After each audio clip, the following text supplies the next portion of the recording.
नमस्कार पेंशनर्स मित्रों। मना करने के बाद भी हमारे प्रबुद्ध पेंशनर्स मित्र नहीं मान रहे हैं। हमने बार बार अपने ग्रुपों में, यानी जो दो ग्रुप हैं, पेंशनर्स फोरम और पेंशनर्स सरस मंच, कि उसमें कोई नकारात्मक बातें न करें, वो भी वो जिनका कोई आधार ही नहीं है।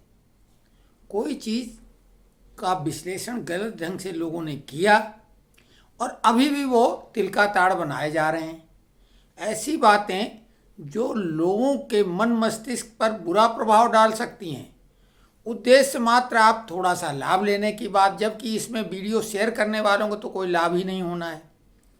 अफवाहों को फैलाना इसी को कहते हैं। अभी हमने देखा कि पेंशनर्स फोरम में एक वीडियो शेयर किया गया है और वो वीडियो आज का ही है, जिसमें जनवरी 2026 से पहले सेवानिवृत्त हुए पेंशनरों को 8वें पे कमीशन का कोई लाभ नहीं मिलेगा और फिर खूब भर भर के आलोचना, बस गाली गलौज देना बाकी सब कर डाला सरकार को।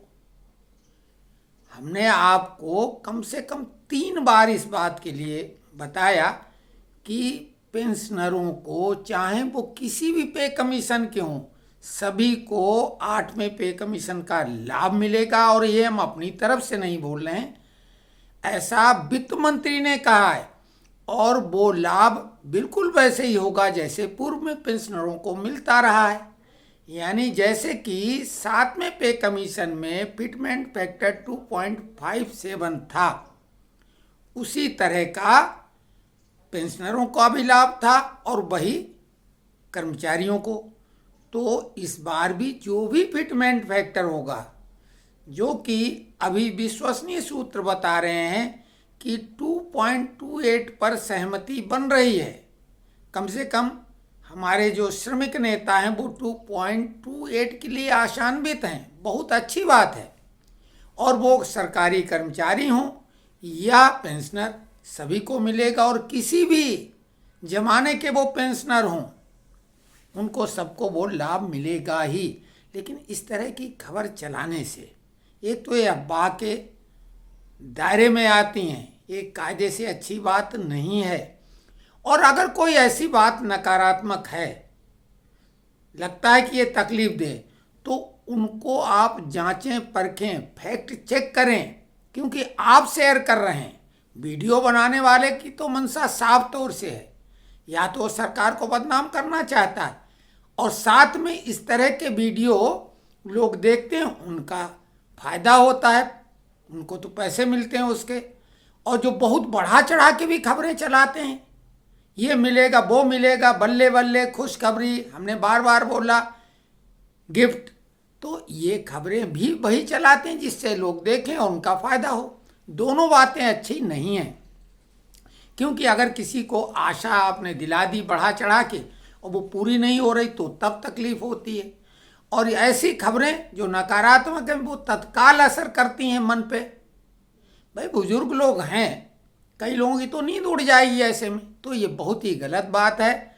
ऐसा कुछ नहीं होने वाला है, हमने बार बार कहा है, फिर नोट कर लो। और इस वीडियो को डंके की चोट पर शेयर करो, अगर होगा तो हम जिम्मेदार हैं।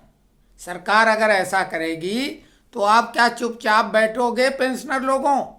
हम तो बोल रहे हैं कि 100 लोग तैयार हो जाओ, हम आमरण अनशन के लिए तैयार हैं। हम जगजीत सिंह डल्लेवाल नहीं कि जो फर्जी आमरण अनशन 132 दिन का करेंगे। हमारे जैसा आदमी तो 10 दिन में ही निपट जाएगा, लेकिन हम आपके हित के लिए ऐसा करने को तैयार रहेंगे। लेकिन वो क्रम नहीं टूटना चाहिए। और अकेले इसलिए नहीं जाएंगे धरना प्रदर्शन करने कि वो तो फिर जानते हो आप, कूड़ेदान वाली गाड़ी में उठा के फेंक दिया जाए, कब कैसा क्या वो कोई जानेगा नहीं। खैर, राजेंद्र त्रिपाठी जी ने जानकारी एक चाहिए कि वो सेंट्रल गवर्नमेंट से सेवानिवृत्त हैं, कौन सी एसोसिएशन ज्वाइन कर लें। भाई देखो, ये हम तो रिकमेंड नहीं कर सकते। आपके निकट जो भी सक्रिय लोग हों, ध्यान दो, आपके इर्द गिर्द जो मिलने में सक्षम हो फिजिकली, मोबाइल पर नहीं। मोबाइल में तो आप 2 ग्रुप हमारे हैं, पेंशनर्स सरस मंच और पेंशनर्स फोरम, बहुत अच्छे हैं, कोई इसमें न तो चार्ज है और न इसमें कोई ऐसी बात है, एक दूसरे की मदद करने के लिए लोग तत्पर हैं। लेकिन अगर फिजिकली उपस्थिति वाले ग्रुप हैं जो आपके निकट सक्रिय ग्रुप हैं, उनमें आप जुड़ जाओ ताकि वो आपके सुख दुख में फिजिकली शामिल हो सकें। हम किसी का नाम नहीं बता सकते हैं और वो कोई भी हो, पेंशनर्स एसोसिएशन, आसपास तमाम तरह की, भले वो राज्य सरकार वाले कर्मचारियों की, आप जुड़ जाओ। प्रदीप कुमार जी ने बोला, वो हज यात्रा का हमने एक वीडियो डाला था कि 14 देशों को सऊदी अरब ने बैन कर दिया, उसमें भारत, पाकिस्तान, बांग्लादेश जैसे भी 3 देश शामिल हैं जहाँ के मुसलमान सबसे ज़्यादा अपने को कट्टर मुसलमान समझते हैं। तो उसमें हज यात्रा बैन कर दी गई। हमने कहा एक खबर बता दें क्योंकि यहाँ पे वक्त पे बहुत बवेला मचा हुआ है। तो उन्होंने कहा तुम हज जाओ। अरे भाई, हमें तो अलाउ भी नहीं किया जाएगा और हम क्यों हज जाएंगे? हमारे तीर्थ क्या यहाँ कम है? भारत में इतने तीर्थ स्थान बड़े बड़े हैं कि आदमी पूरी उम्र में भी सब जगह नहीं जा पाता है।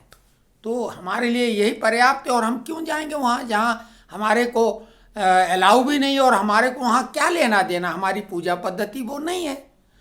तो एक चीज़ और बता दें, उन्होंने कहा कि 50 रुपये गैस सिलेंडर पे बढ़ गए। तो आपको मालूम है पूरे वर्ल्ड में हाहाकार मचा हुआ है। एक अजीबोगरीब संकट टैरिफ, जो ट्रंप टैरिफ है, उसकी वजह से पूरी दुनिया झेल रही है और उसी के कारण पेट्रोल डीजल पर 2 रुपये और गैस सिलेंडर पर 50 रुपये बढ़ाने पड़े हैं।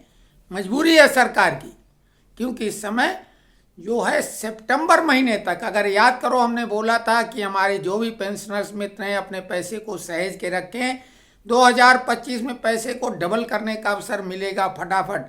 लेकिन अभी वो नहीं है, अभी स्थिर होने दो बातों को। तो भारत का जो अमेरिका से पैक्ट होने वाला है वो सितंबर तक बिल्कुल स्थायी रूप से हो पाएगा और इस आपदा में अवसर मोदी बना लेंगे, इसमें कोई शक शुबह नहीं है। और भारत का शेयर मार्केट सबसे कम प्रभावित हुआ है बाकी देशों के मुकाबले में, सबसे ज़्यादा ताइवान और सिंगापुर का प्रभावित हुआ है। तो ये समझ लो भारत का कुछ भी ऐसा असर नहीं है और रिकवरी भी उसने कर ली थी काफ़ी हद तक। इसके अलावा जो भी चीज़ें ये हो रही हैं, हमने बोला जब भी कोई ताज़ी जानकारी होगी हम देंगे।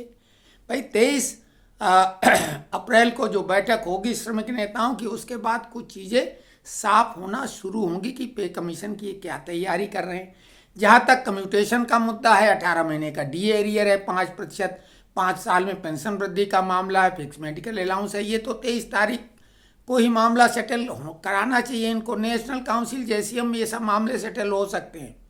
नोशनल इंक्रीमेंट के 3 साल का जो पिछला एरियर है वो कोर्ट केस वालों को मिलेगा जिन्होंने पहले किया था। और अभी वो मामला इसलिए बहुत कुछ कहने लायक नहीं कि सारे डिपार्टमेंट जो बिल बना के बैठे हैं भुगतान करने के पहले डीओपीटी के आदेश का इंतजार कर रहे हैं। लेकिन कोर्ट केस करने की फिलहाल अब जरूरत नहीं जिन्होंने नहीं किया, लेकिन एक प्लेन एप्लीकेशन दे ही दें। साथ में एक जानकारी, कुछ लोगों ने हमसे जानकारी चाही तो हमने कहा सबको दे दें। आपको मालूम संभल हिंसा जो हुई थी, दंगा कहना बिल्कुल उचित नहीं क्योंकि हिंसा एक तरफा होती है और दंगा दोनों तरफ से होता है। संभल हिंसा थी जिसमें 4 लोग मारे भी गए थे आपसी मामले में, तो वो उन्हीं का मामला था। साजिश बहुत बड़ी थी लेकिन बहुत छोटे रूप में हुई और उसके बाद फटाफट मात्र 3 महीने में वहाँ पर पुलिस चौकी बनाई गई जिसका नाम रखा गया सत्यव्रत पुलिस चौकी और उसके ऊपर गीता के श्लोक वहाँ पे अंकित किए गए। तो वो सत्यव्रत क्यों नाम रखा गया? तो आपको बता दें, सनातनी परंपरा को आगे बढ़ाने में योगी सरकार पूरी तरीके से विश्वास करती है और वो भारत की अमूल्य धरोहर है। तो उन्होंने सत्यव्रत जो नाम लिया है, आपको मालूम होना चाहिए कि सत्यवादी राजा हरिश्चंद्र का नाम सभी जानते हैं, ये उनके पिताश्री थे।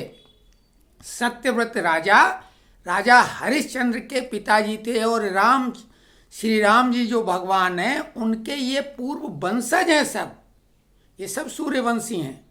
तो सत्यव्रत जिनका कि एक और भी नाम पड़ गया था त्रिशंकु, क्योंकि वो सशरीर स्वर्ग जाना चाहते थे, कोई तैयार नहीं हुआ। अंततः विश्वामित्र ने भेजा था और वहाँ इंद्र ने अपनी शक्ति से रोका, तो विश्वामित्र ने नीचे नहीं गिरने दिया और उनको बीच में अटक गए। तो इस तरीके से जब कोई बहुमत नहीं मिलता है, ऐसी सरकार बनती है मिली जुली, तो उसको और बहुमत न मिलने पर त्रिशंकु सरकार बोलते हैं, यानी अधर में, न इधर न उधर, अधर में। तो विश्वामित्र ने वहीं उनकी व्यवस्था कर दी, वहीं अटक गए। तो वो सत्यव्रत जो हैं वो हरिश्चंद्र जी के, जो सत्यवादी राजा हरिश्चंद्र उनके पिताजी का नाम है, तो इसलिए सत्यव्रत। और अपने आप में नाम सत्यव्रत का मतलब, व्रत मतलब एक जो संकल्प है, और सत्य का, तो सत्य का संकल्प तो हमेशा श्रेष्ठतम है। सत्यम शिवम सुंदरम, ये भी हमारे यहाँ का एक आदर्श वाक्य है। तो इस तरीके की कठोपनिषद का, तो कुल मिला के इस तरह की अगर कोई जानकारी लेना चाहें तो वो हम बताएंगे, लेकिन कोई भी अनर्गल और वो भी नकारात्मक, हम ये भी बोल रहे हैं कि जो बहुत काबिले तारीफ खुश करने वाली खबरें, उनको भी आप तथ्य चेक करें। विशेषकर पेंशनर्स फोरम में जो सरस मंच है उसमें तो चलेगा कुछ हद तक, लेकिन इसमें नहीं, क्योंकि इसमें मनोरंजक है, आप करो मनोरंजन। और उसमें भी किसी की भावनाओं को आहत करने वाला वीडियो शेयर न करें, क्योंकि एक सज्जन ने किया था, हमने उसे डिलीट कर दिया। हम जिम्मेदारी से बोलते हैं, लोगों ने बोला ये गलत है, तो हमने उसको वीडियो डिलीट कर दिया। एक सज्जन का था, क्यों कि वो भी नकारात्मक भाव व्यक्त कर रहे थे पूजा स्थलों को लेके। अरे आपको किसी को, व्यक्ति विशेष को किसी कारण से पीड़ा हो गई तो वो अपनी गलती तो बताएगा नहीं, लेकिन वो बस ठीकरा फोड़ देगा वहाँ की व्यवस्था पर। जहाँ पर भीड़ होती वहाँ पर कई लोगों को तकलीफें होती हैं और लोग मानसिकता बना के वैसी जाते हैं। तो हम पेंशन मित्रों से निवेदन करेंगे कि आप अफवाहों से बचें। जो ग्रुप भी हैं उनमें भी तरह तरह के लोग हैं, नकारात्मकता फैलाते हैं। कमेंट्स बॉक्स में भी कई लोग आते हैं, उनको हम हर तरह का जवाब देने में सक्षम हैं, या यूँ कहो कुछ लोगों को मुंह तोड़ जवाब देने में सक्षम हैं। कोई दिक्कत की बात नहीं, स्वास्थ्य भी उत्तरोत्तर पहले से बेहतर है। अगर कोई जानना चाहेगा फ़ोन करके भी तो बताएंगे कारण क्या था, क्योंकि ये कोई बीमारी की वजह से नहीं हुआ था। जो हम लंबे समय से, यानी 89 के बाद हमने एलोपैथिक कोई दवाएं नहीं ली थी, तो ये कुछ दवाएं टेस्ट के बाद जो कुछ कमी उन्हें नजर आई उसके लिए दी थी। उन दवाओं की वजह से ये हाल हो गया है कि चलना मुश्किल हो गया है। दवाएं छोड़ दी, केवल 3 दिन ली थी, उनका असर अभी तक है, लेकिन हाँ वो असर 50% अब रह गया है। लेकिन ये कहें कि अभी हम पूर्णतः स्वस्थ जैसे हैं, बिल्कुल नहीं। चलने फिरने में दिक्कत है, लेकिन दवाएं छोड़ने के बाद असर हुआ है। नींबू पानी पी रहे हैं, उनको बेअसर कर रहे हैं। आप सभी लोगों के लिए भी सिर्फ यही कहेंगे कि आप अपने स्वास्थ्य का ख्याल रखें, तन मन और मस्तिष्क का। बिल्कुल प्रसन्नता वाली खबरें देखें, सुने, शेयर करें। और किसी को कोई ऐसी बात है तो सीधे फ़ोन पे बात करें जो ग्रुप में जुड़े हैं, क्योंकि हमारा नंबर देख के कई लोग फ़ोन करते हैं और हम हर एक व्यक्ति का फ़ोन उठाते हैं। अगर हम रिसीव नहीं कर पाते हैं तो बाद में करते हैं। इस बात के ग्रुप में तमाम लोग साक्षी हैं। तो आप कमेंट्स बिल्कुल करें, कमेंट्स करने में कोई कंजूसी नहीं करें। जिनको बातें अच्छी नहीं लगें वो भी करें, कोई दिक्कत की बात नहीं है।